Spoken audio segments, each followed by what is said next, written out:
The Eagles are very cognizant, and they're right. They're a Super Bowl contender, and they don't want to mess with that depth. We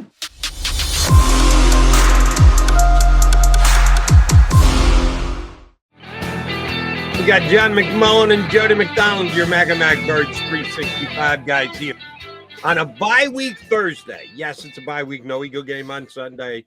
Eagle fans, I know most of you are Philly fans as well. So game 5 Sunday against the San Diego Padres still could be an elimination game. Hopefully the Phillies eliminating the Padres, not the other way around. Phil's got beat last night, but you can let your attention drift to baseball. We know you're all diehard football fans. If you're watching Birds 365, we know you're a diehard football fan. But this is the down week, the bye week for the Eagles. And it's good news in that Lane Johnson goes down with the concussion the other night, and you never know how severe a concussion is. They're not going to reveal that information to John McMullen or Brandon Lee Gouton or anybody else for that. They're going to keep that information as close to the vest as possible. But the Eagles do have a slight advantage in that if the Eagles are playing Sunday, it'd be much less of a chance of Lane Johnson playing than it will be 7 days down the road. I got BLG's take on it. Need yours as well. If Lane is out, if overabundance of caution and or it was a severe concussion and he's rightfully out of the lineup, not the Eagles being a little overly cautious, just plug Driscoll in and go and say, all right, Jack, you'll be better for it back on the right side. You got tested last week by Micah Parsons. You're not going to be facing that with any of the Steeler guys. They've got a pretty good defensive passing D-line, but not to the level of Micah Parsons. It's just Driscoll gets the gig and goes. I know you mentioned yesterday or the day before Brett Toth getting a little bit closer to being able to be reinserted into the Eagle lineup. How does the right tackle position go if the Birds don't have Lane Johnson up and ready? Yeah, that was the Todd stuff was Ed Kratz more than me. He's a big. Was it Kratz? Okay. Yeah, he's a big Todd guy. Not that, or Toth, I should say, but is it Toth? I yes. And by the way, Brett's more of a natural left tackle than right tackle.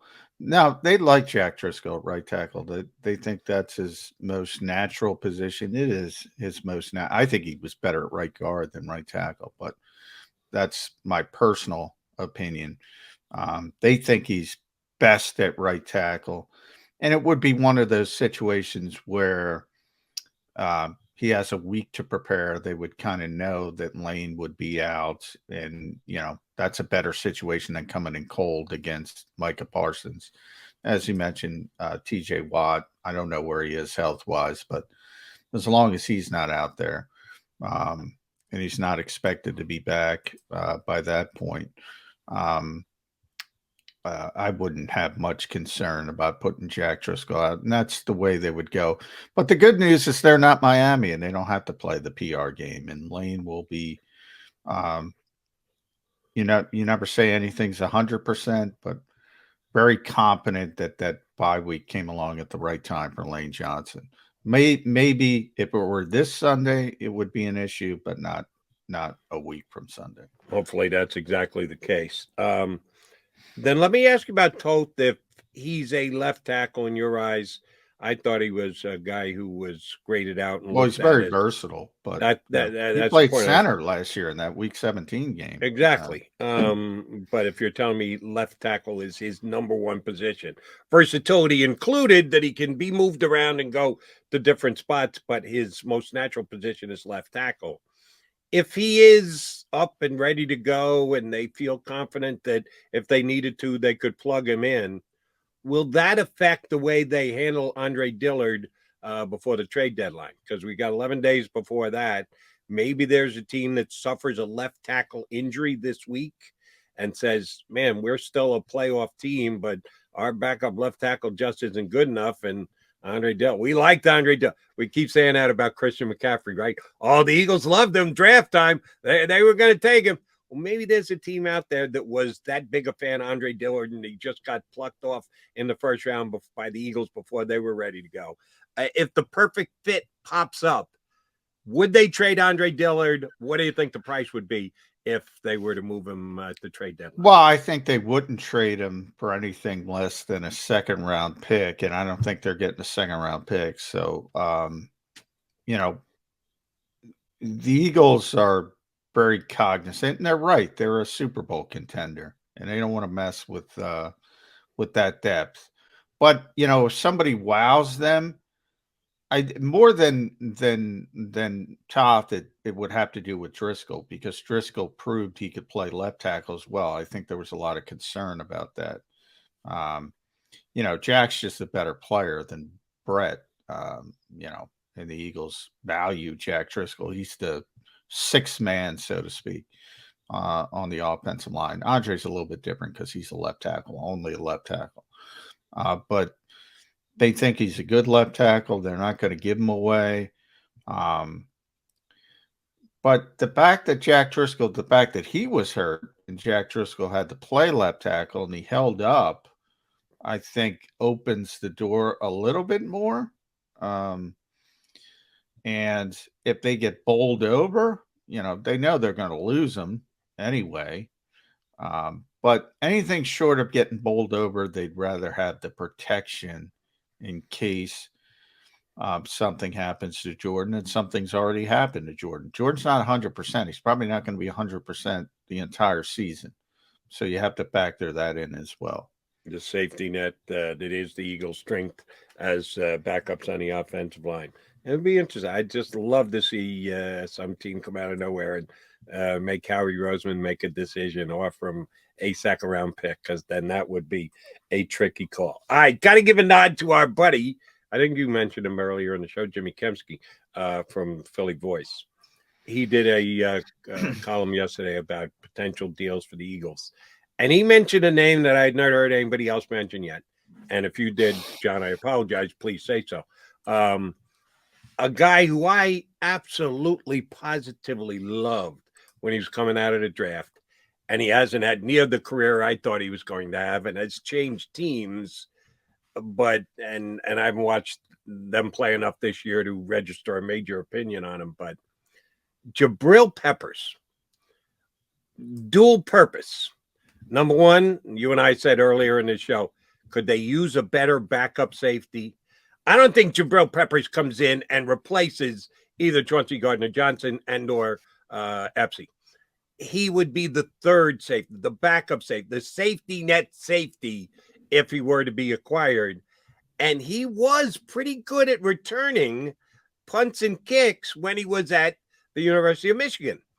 And I thought he was going to be a dual-purpose guy, could do that and play safety. He got the hitter mentality. He plays out his contract. He signs a one-year deal with the Patriots this year for under $2 million, which I thought was cheap. Now, the Eagles needed a safety this offseason, and they didn't jump into the Jabrill Peppers pool, and he was had for under $2 million. So it kind of tells you ahead of time that the Eagles aren't as big a fan of Jabrill Peppers as Jody McDonald is. What do you think about Jabrill Peppers if he becomes available? Would and should the Eagles have any interest in him as a backup safety and a potential returner? Oh, boy, the return part, yeah, I haven't thought about with Jabrill Peppers. He was good at Michigan. I know we're a couple of years removed from that, but he made some big plays making returns for the Wolverines when he was there. Yeah, and I know he did a lot of punt returning, which is the more important part. But, you know, that to me is more interesting than the backup safety. Because, look, I know what the Eagles value at safety, and it's coverage. And you see it with Marcus Epps as a coverage safety. Chauncey Gardner was a corner, and they moved him to safety because they went coverage. And he's more of a box safety and more of a traditional safety. And they don't look for that type of player. But maybe it's wrong. Time out, Philadelphia. Hadn't John McMullen been telling me for 2 days that one of the Eagle issues, one of the very few Eagle issues, but legit Eagle issues, is they're not the best tackling team in the National Football League. Yeah. Peppers But is they don't seem to care. I care, okay. but it's not my Maybe they're team. listening to Birds 365 and they're going to take McMullen's heed. You know, we Yeah. got to tackle better. And if we got a better backup safety tackler, it might make us a better football team. I just don't think they look at safeties in that way anymore. And maybe they're right. Maybe they're ahead of the curve because nobody can tackle, although they're worse. You know, when you say everything's contextual, as Brandon pointed out, they're 30th, and really they're tied with Cleveland. So they're really second to last. Only one team tackles worse, according to PFF. And they've missed 57 tackles, as BLG pointed out. All of that is true, and I don't think they care. You know, Now, can they cover? Is this a new coaching staff thing? Because Howie has certainly been here for a long time. Yeah, They it's a had a coaching guy, staff. and I'm not trying to make a comparison between the two because one is certainly better than the other. But there are some similarities between the way he plays safety, Jabrill Peppers, and that Malcolm Jenkins guy, who was pretty damn good for the Philadelphia Eagles. And he's probably a better cover guy than Jabrill Peppers, but that wasn't his forte. It was his flexibility, it was ability to come up and stop the run. Malcolm did a lot of things well when he was here as an outstanding safety for the Eagles. And Howie was a guy who went out and got Malcolm. So this is a Jonathan Gannon and the defensive back coaching staff type position, not necessarily an organizational position. It's definitely the coaching staff, and they want coverage guys at safety. Yeah, and Jim Schwartz was different. And I don't think Malcolm would fit in with this defense, to be honest. Maybe in his younger days, a little bit better. People forget Malcolm was a cornerback out. First, yeah. But then he turned into this monster of a safety, which tells you can happen. You want to find somebody who could do it both. I mean, let's be honest. But everything's getting more specialized in the NFL. Marcus Williams, so that's why they're willing to pay him some pretty big money. Well, Marcus had one of the biggest missed tackles in the history of the world. The Stephon Diggs, Minneapolis miracle. That was Marcus Williams. That was Marcus Williams. That was Marcus Williams. Wow, and that's as bad a blown tackle as you will ever see in your entire life. So he's not Malcolm Jenkins either. He's more of a coverage safety. And that's why the Eagles wanted him. And that's why they didn't have too much interest in Kyle Hamilton, because he wasn't the pure coverage safety. I don't agree with it, but that's where we are with the. And that'll tell you how well Marcus Williams has played. That even being the guy who had as big a missed tackle as has been in the NFL in the last 5 years, he still got paid big bucks. So he did a whole bunch of other things well thereafter. He can cover, man. He can cover, and that's what I will say this: more teams think like the Eagles think now than the Jim Schwartz thinking, and it's all about coverage. Coverage. Nowadays, you need 4 guys who cover. You need your 2 corners, your slot corner, and one of your safeties is a coverage guy. Maybe that's why tackling isn't as good as it used to be in the NFL. All right, one quick question for you before we're going to get hopefully Sheil Kapati up here and joining us in a couple minutes from the Ringer to talk some birds. You mentioned the Eagles are tied for 30th or 31st in tackling in the National Football League. Who's 32nd? Jacksonville. Correct. Doug Peterson. Yeah. Dougie P. How the hell are the Jags a 3-point favorite over the Giants this week in Jacksonville? I checked the matchups, and I always check the lines when I check the matchups, and I saw the Jags are a 3-point home favorite over the Giants. The 5-1 Giants against the worst tackling team in the National Football League. How are the Jags a favorite in that game? Bad line. Nobody respects the Giants. Still. By the way, with tackling, I also have to mention, did you see the game Alex Singleton had? You talk about statistics. Numbers. Yeah. Oh, my Lord. But anyway, I wanted to mention my old buddy Alex Singleton. He's having a great year in Denver. It's a Did nice not see addition that for coming. them, yeah. Yeah. But as far, yeah, I think A, it's a bad line. I think B, nobody respects the Giants, and I'm in that category. I have not respected the Giants at all. No, So you haven't I don't, gotten there yet. I don't, You're I not don't calling know. them bad anymore, but No, you haven't gotten the good yet either. I don't think anyone thinks the Giants are for real yet. I don't think anybody does. I think you're as close as I've seen, Jody, to say maybe Here's they my are thought on the Giants. decent. I think their defense is real. And I had Bob Pop on my show, who most people should know. He's the voice of the Giants on the radio. He does television work for MSG up in New York as well, does shows with all the coaches. He's got a lot of access. For a media guy, he's got a ton of access to the team. And he's been he sung the praises of Wink Martindale on my show the other night and said, Jody, he came in, and you would think a guy like Wink Martindale, who's had the success that he's had in the National Football League, would say, I'm coming in, we're doing this. This is my system, and we're going to make it work. So the first thing Martindale said was, we're going to be flexible.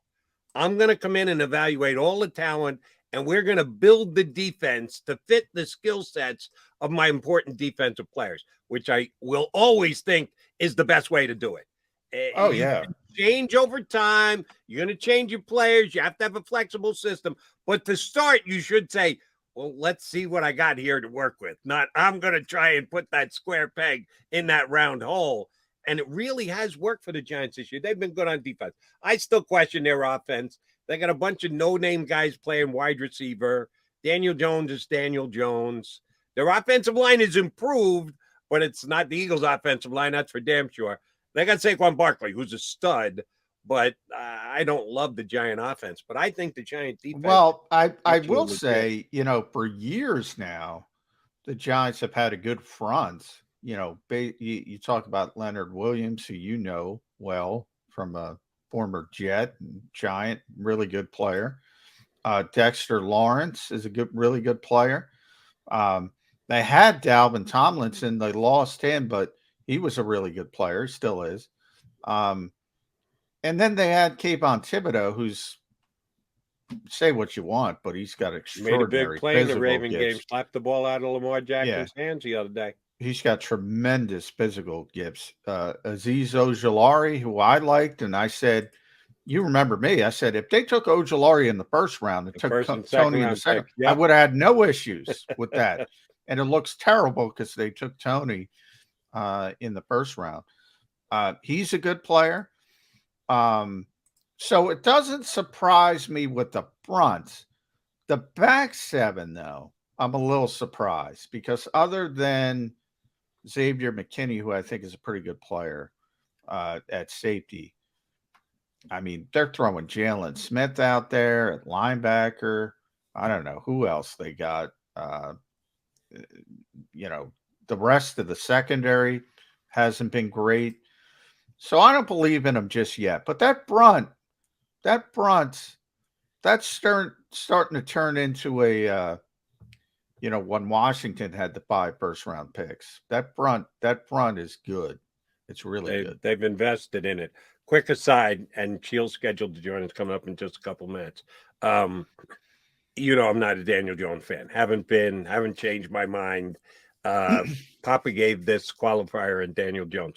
You remember last year when Sirianni went off on that one particular play where the wide receiver on TV seemed to be wide open? Yeah. Oh, yeah. And he had the 20-minute diatribe on, you don't understand. Here's what the pattern was supposed to be. The guy didn't come close to doing what. That's not part of what he's supposed to be reading on the play. And he really went in depth to explain how the Eagle offense worked. And apparently the Giants' top 2 wide receivers, at least per what they're paying them and where they use draft right, have no idea what routes to run. The Tony and Galloway is basically on the bench. Yeah. They almost don't play him anymore, and they limited Tony as well because the guys just don't run the routes they're supposed to run. He said that's why it's so difficult for Danny Dimes.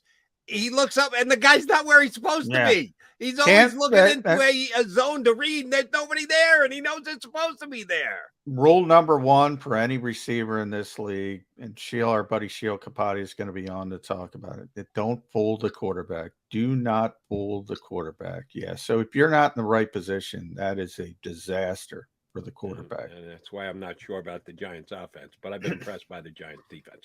All right, John McMullen and Jody McDonald. Sheil Kapati of the Ringer is going to join us next. Keep it right here on Birds 365.